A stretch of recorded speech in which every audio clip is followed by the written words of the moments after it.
just going to take all these wires and I'm going to gently straighten them all out and get them all ready so we can put our little sleeve on here. This wire is going to be plenty long. Just straighten it all out, get the kinks out of the wires gently. You know, you just want to kind of get it straight before we get going. Just take your time on it. It's very simple. Okay, I'm going to review my picture of my little diagram, and I'm just going to do a dry mock. I'm going to take my little extension. This is the extension we're going to use. That's going to end up going right here on top of here.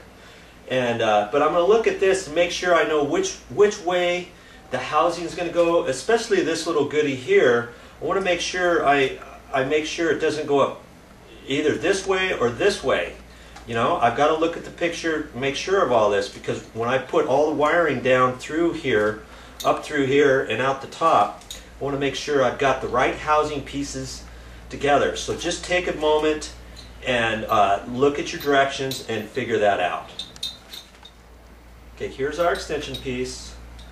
It's got a little slide holder here with a little cotter pin. You want to pull that off and don't lose that. You can pull this off. This cotter pin and this little rod is actually going to hold this to the base of the fan.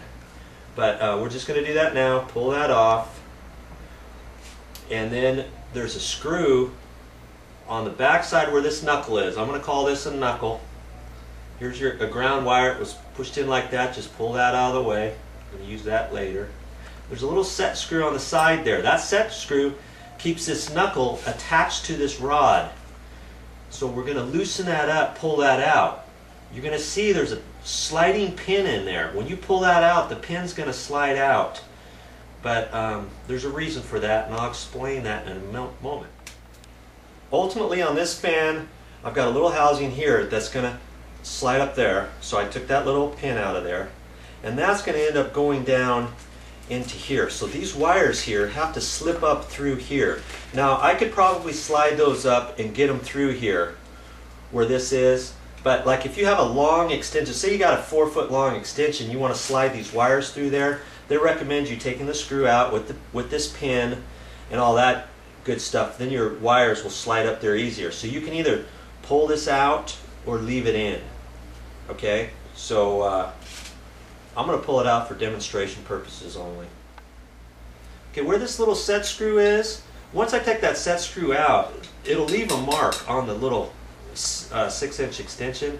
I'm going to try to re-tighten it up after I put the knuckle back on. You don't really have to do that. I just do that because there's already a mark there. So that's what I'm going to do now. Okay, I've loosened up that screw. When you lift this up, you see this little pin? See that? It fell right out. Don't be afraid of that. This little pin will fall out at this point because then I can slip this off of here. Okay, so now I've only got this little extension piece. I can slide the wire right up through there, and we're going to reposition this later. Okay, you leave that off. You can even leave this housing off for the moment. Now you can take your wire and slide it all the way down on here. So we're going to do that next. I've got the wires. I'm just going to slip that in there.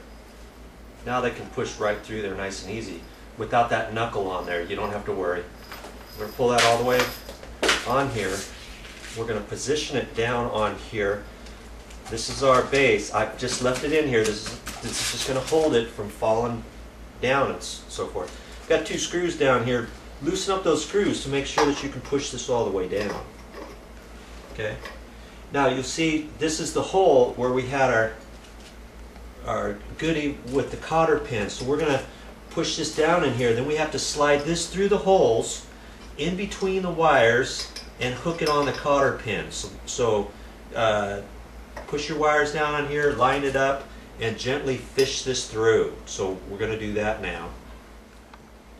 Okay, it might take a few minutes to get this in there because you want to make you're pushing this cotter pin or this rod through in between the wires. So you just kind of have to gently do it back and forth. You take the little cotter pin, push it in here until it's snapped into place like that. Do not tighten these up yet.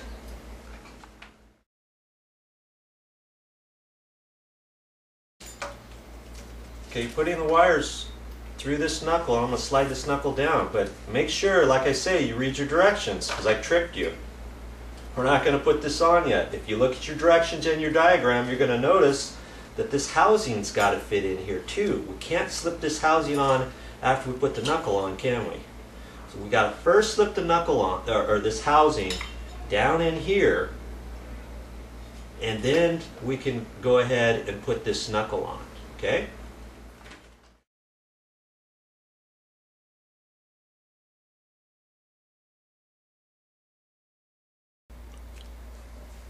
Okay, I'm going to screw this up here, but before I do that, you remember on this housing here has a green wire attached to it. So this ground wire needs to be connected to this ground wire. Well, I've got a metal box up here, so just for convenience sake, before I screw this up in here, I'm going to wrap this around one of my mounting screws, and I'm going to leave the pigtail, and I'm going to hook this up later. That way this ground is kind of connected to the metal box too. Just for safety purposes.